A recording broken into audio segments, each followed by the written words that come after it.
One, before I get started with this lesson, I want to give all honor, praise, and glory to Yahweh, Bahashem, Yahweh Shai, Bahashem, Hakwadash.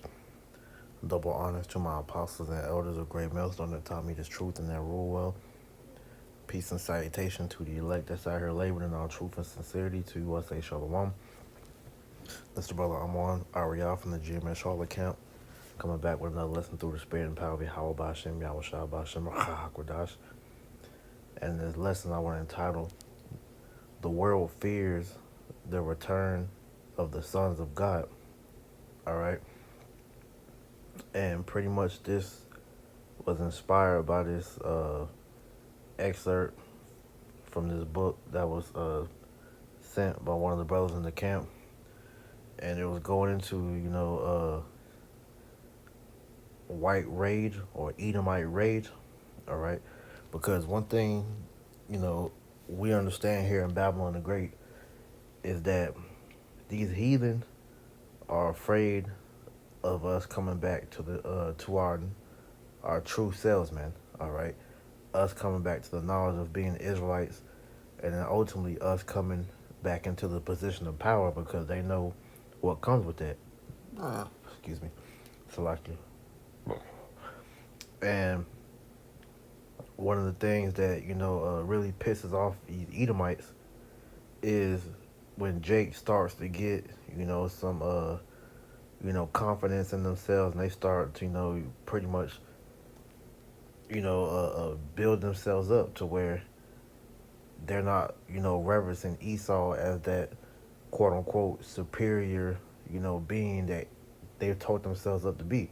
Okay, because they want Jake to be back in that slave mentality, which is why these Edomites are so gung ho about Trump being back in office, because that's stirring up that spirit of that pride back in them to where they're no longer guilty about all the things that they've done to us.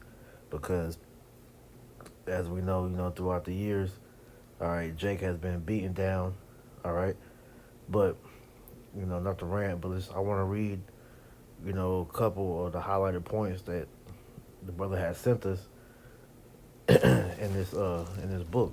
So it says white rage is not about visible violence, but rather it works its way through the courts, the legislators, and a range of government bureaucracy.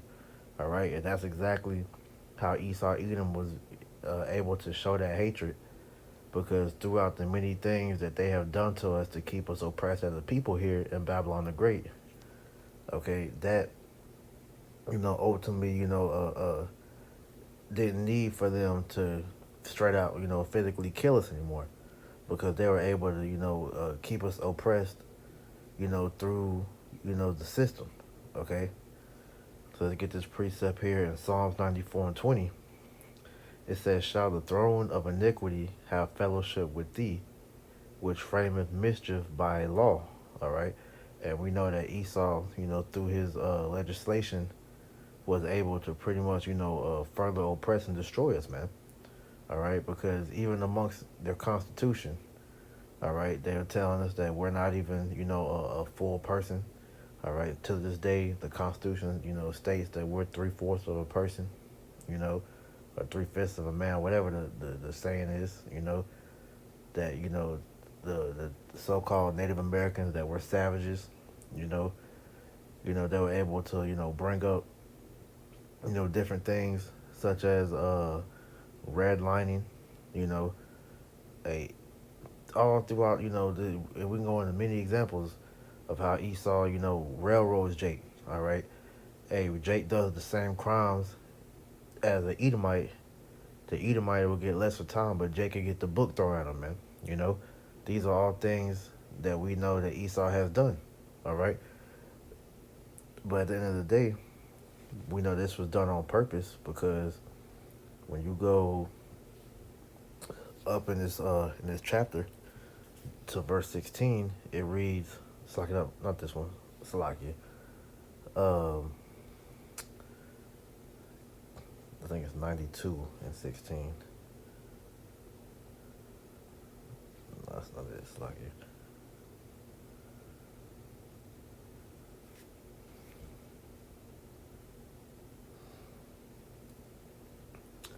Psalm 62:4. It says, they only consult to cast him down from his excellency. They delight in lies. They bless with their mouth, but they curse and release a lie. Right. So it says they only consult to cast him down from his excellency because Esau Edom doesn't want you to be able to correlate yourselves with anybody with prominence in history, especially not the people of the Bible. All right, because we know according to Job 9:24, all right, it says the earth was given into the hand of the wicked, and he covered the faces of the judges thereof. And who was the judges? All right, the judges being the Israelites, man, the true rulers of this world, man. All right, the prominent people in history. All right, Esau, went and turned them white. All right, so that you can't have any type of connection to these influential figures of history. All right, and then throughout, America, as we was going into with the legislation, all right, they changed history. All right, they told you that you're nothing more than a slave, that you have no significant history. All right, without Esau's influence, you know, and so you have nothing to amount to outside of the parameters that they put up for us here, which is to be, a musician, an athlete, an actor, alongside the blue and white collar type jobs. You can't aspire to be anything other than what Esau tells you can be. So at the end of the day, this was done to keep us in a lower state, to keep us from connecting ourselves with this book. Okay, so that white rage is done as a means to pretty much keep you in check, so that Esau Edom can feel comfortable with what he's done to us as a people. All right, because the moment that Jake starts to remember themselves and uh, uh like I said, start to get something about himself, that's when Esau begins to feel uneasy, because now he's feeling threatened, because he knows when Jake is in their right mind that we pretty much outclass him in everything. Okay, so it will make sense of why these Edomites did that. All right, it says it wreaks havoc subtly. Back in the book, it wreaks havoc subtly, almost in imperceptibly. Slakia. I'm not sure how you say this word. It says to imperceptibly, certainly for a nation consistently drawn to the spectacular, to see what it can see, is not the clan. White race doesn't have to wear sheets, burn crosses, or take to the streets. Working the halls of power, it can achieve its ends far more effectively, far more destructively. In my Washington Post op-ed, therefore, I set out to make white rage visible, to blow graphite onto that hidden fingerprint and trace its historic movements over the past 150 years. The trigger for white rage inevitably is black advancement, or Edomite advancement, because we understand that when Esau sees that Jake is, beginning to, come around, all right, and I mean come around is to pretty much, start to, figure it out and start to do well for themselves, man. That, like I said, that's a trigger for Esau, man. All right, and we see examples of that, such as Black Wall Street, you know, Tulsa, Oklahoma, just to come to mind. All right, and the different Jake towns that are now underwater cities. All right, those were examples of Jake advancement that were doing better than Esau, his neighborhood, man. So lucky. I'm trying to get a charger real quick. Give me 1 second, Salakia.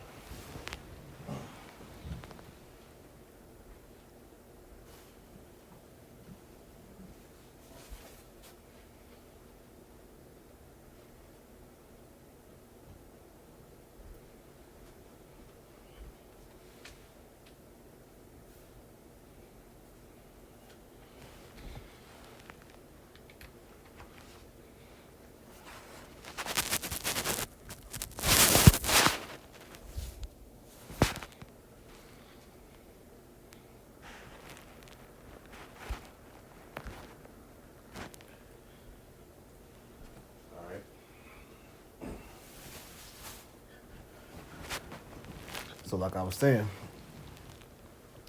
all right, when Jake, is beginning to do good for themselves, all right, that puts, Esau at a, at a weird place. All right, it says, it is not the mere presence of black people that is the problem. Rather, it's blackness with ambition, with drive, with purpose, with aspirations, and with demands for full and equal citizenship. Now, mind you, this is on a carnal level, okay? Jake trying to make themselves, advance in this society, all right? But the main trigger that we see these Edomites, all right, they have is that we got our people coming back to the knowledge of who we are as being the true biblical Israelites, man. All right, and we, can draw this correlation because when we read these scriptures, okay, we feel that connection through the Spirit that these people in this book have to be us, man. Okay, let's get this here in Romans chapter 8, verse 16. It says, "The Spirit itself beareth witness with our spirit that we are the children of the Most High." All right, and like I said, when these scriptures were, given back unto us, and the Holy Spirit was brought down upon us, man, we began to realize that we are these people in this book, man. We are the Lord's chosen people. We have to be the Israelites, man, because no other, answer can be given to us of why we're in this predicament, other than what the scriptures say what will happen to us in these days, man. All right, due to the curses of Deuteronomy 28, the prophecies of Revelation, the 11th chapter, Ezekiel 37th chapter, and so on. All right, this is our book, man. All right, and so it will make sense why Esau did everything in his power to keep, us from really getting into this book, which is why another form of Esau Edom trying to pretty much, show that power over us was going back to slavery. All right, if they caught you reading, all right, they will beat you. But if they caught you reading the scriptures, they will kill you. All right, and you know, over a process of time, that mentality of not wanting to read because the threat of getting beat and possibly killed, that has trickled down to our people to where in today's time that generational trauma, all right, is still up in our people to where a lot of them are despondent to the scriptures because whether they believe this book is a book that's not real, all right, they say it's a mythological book full of allegories, all right, they say that this book was written by a white man, whatever the case may be, but that cognitive dissonance of Esau, pretty much putting that spirit on Jake to where they don't, correlate with this book. All right, we through the spirit of Yahweh Shem Yahushua, we have been given that understanding that we are these people of this book, man. All right, and though the rest of the world doesn't recognize us as being these people, the Spirit has shown us that we are. Okay, this is 1 John chapter 3 verse 1. Behold, what manner of love the Father hath bestowed upon us, that we should be called the sons of the Most High. Therefore the world knoweth us not, because it knew him not. Beloved, now are we the sons of the Most High, and if it do not yet appear what we shall be, but we know that when he shall appear, we shall be like him, for we shall see him as he is, right? And when Yahweh Shah returns, okay, all right, the elect, Lord willing, that's all of us that believe in our labor, okay, we will be shown to be those people, because we know that when Yahweh Shah comes, all right, not only is he bringing destruction to Babylon, he's also bringing deliverance unto the elect. So you're gonna see, the elect being beamed up into that chariot, and the whole world will witness, all right, who they deemed as crazy, insignificant, foolish.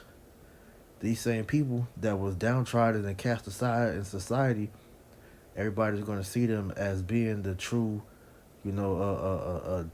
true sons of the Lord, man. You know, And this is why this is putting fear in these Edomites, because they understand that when that happens, they know what's coming next, which is that slavery.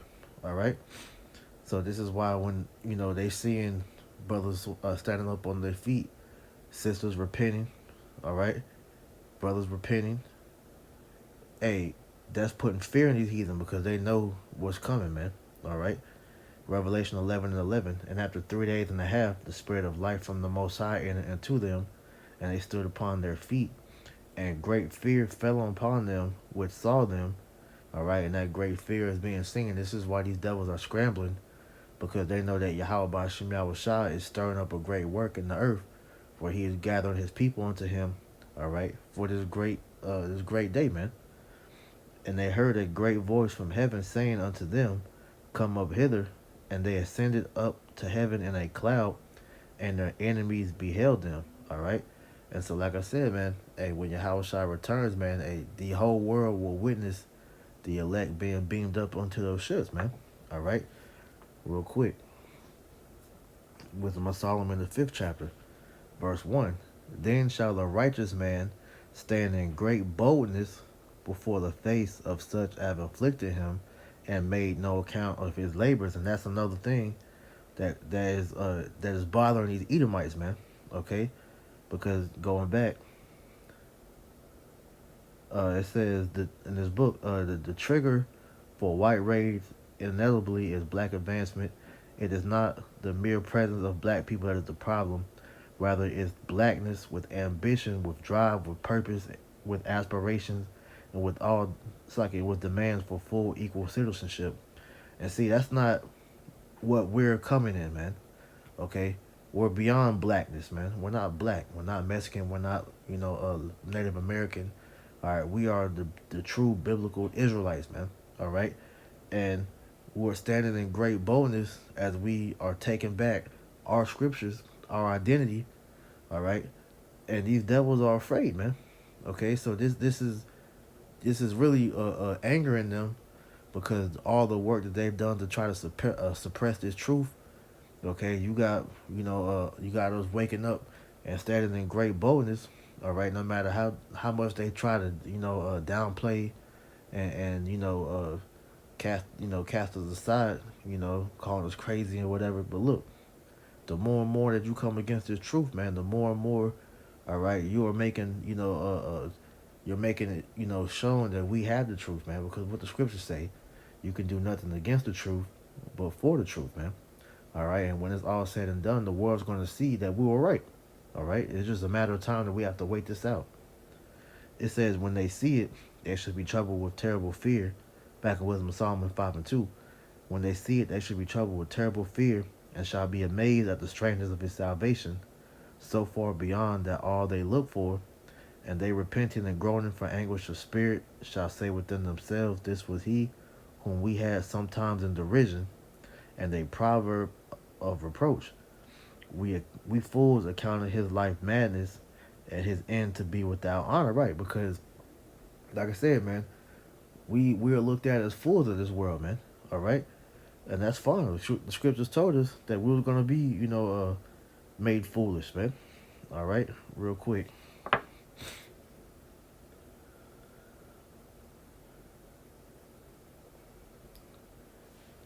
Uh,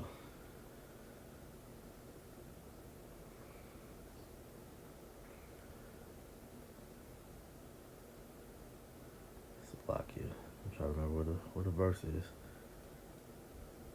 But the teaching, of the cross is gonna look foolish unto those that don't believe, man. Okay. So damn, where's that scripture at?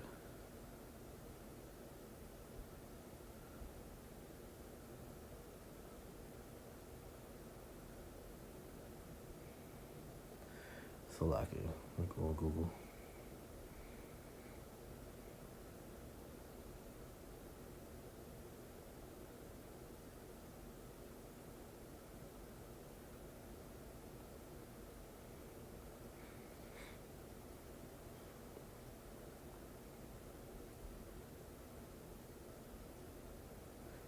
All right, this is the book of First Corinthians, chapter 18. It's like First Corinthians, chapter 1, verse 18. Hold on. Let me get the King James Version. It says, "For the preaching of the cross is to them that perish foolishness, but unto us which are saved, it is the power of the Most High Yahweh Bashim Yahushai." Right? So the preaching of the cross is foolish unto them, all right, that the Lord is going to destroy. All right, so to this world we look like fools, man. And that's perfectly fine, because when you look up what the word foolish means, that's actually not a bad word, man. Okay. Where we at?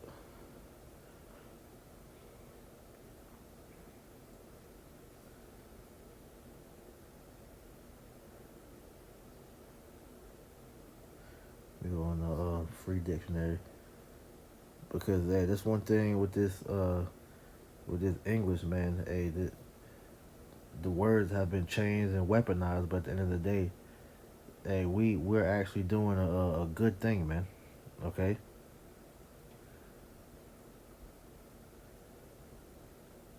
Let's see.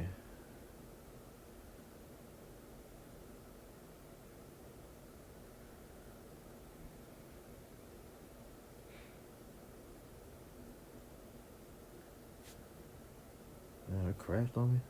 Salakia. Technology is retarded, man. Salakia. Wow, my app crashed.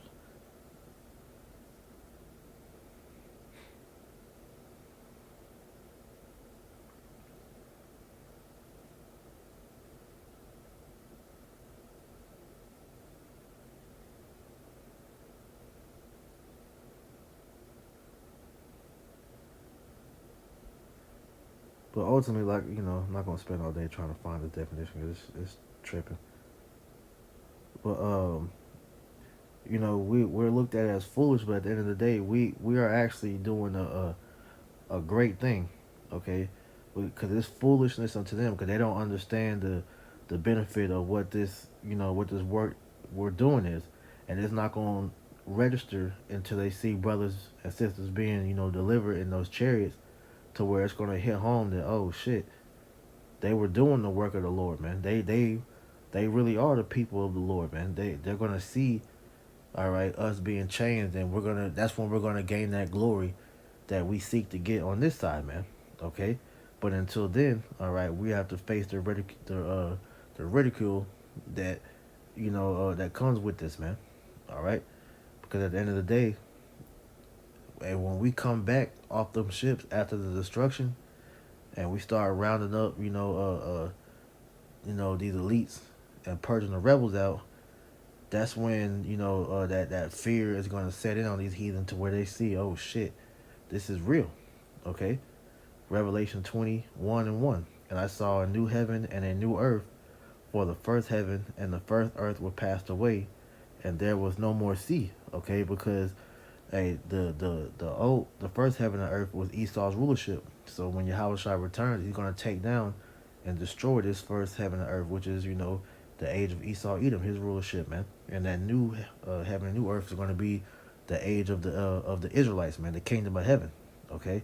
And I, John, saw the holy city, New Jerusalem, coming down from the Most High Yahweh Bashem Yahushua out of heaven, prepared as a bride adorned for her husband. And because we're gonna come down in those new bodies, man. That's part of what I read in First John, the third chapter. Okay, hey, the world's gonna finally see us as we are, as being the sons of God, when we get those new bodies, man. All right, we're gonna have the same glorious body that Yahweh has when He returns, man. All right, we're gonna be gods on earth, man. All right, spiritual power. We're gonna be immortal. We're gonna be perfect. Okay, and we're gonna put hell on you, heathen. Okay, as we prepare to set the kingdom of heaven up, and we're gonna do that by rounding you up and enslaving you as you build up the kingdom of heaven.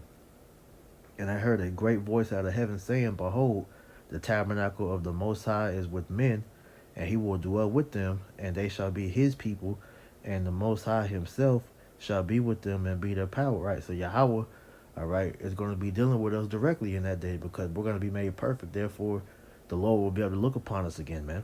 All right. And hey, like I said, the world's gonna recognize us as being the true people of the Lord, man.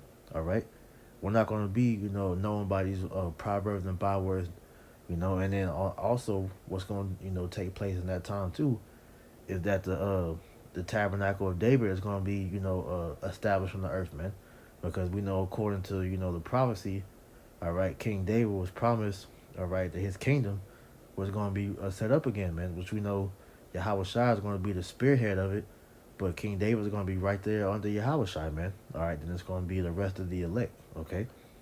This is Amos 9 and 11. And in that day will I raise up the tabernacle of David that is fallen, and close up the breaches thereof, and I will raise up his ruins, and I will build it as the days of old, that they may possess the remnant of Edom and all the heathen which are called by my name, save the Lord that doeth this, right? Because we're going to gather you nations up and enslave you, and you're going to build up our kingdom, just as we have built your kingdoms up throughout the past captivities that all you heathen has had us in, okay? But that's one thing, like I said, what these heathen are terrified of, because they know that retribution is coming, man. All right, they don't want us to, come back into power, because they know that they're gonna have to pay for what they did to us. Because all you nations are guilty of that, man. All right, enslaving the Israelites. First Maccabees 2:10. What nation have not had a part in her kingdom and gotten of her spoils? And all you nations are guilty of that, man.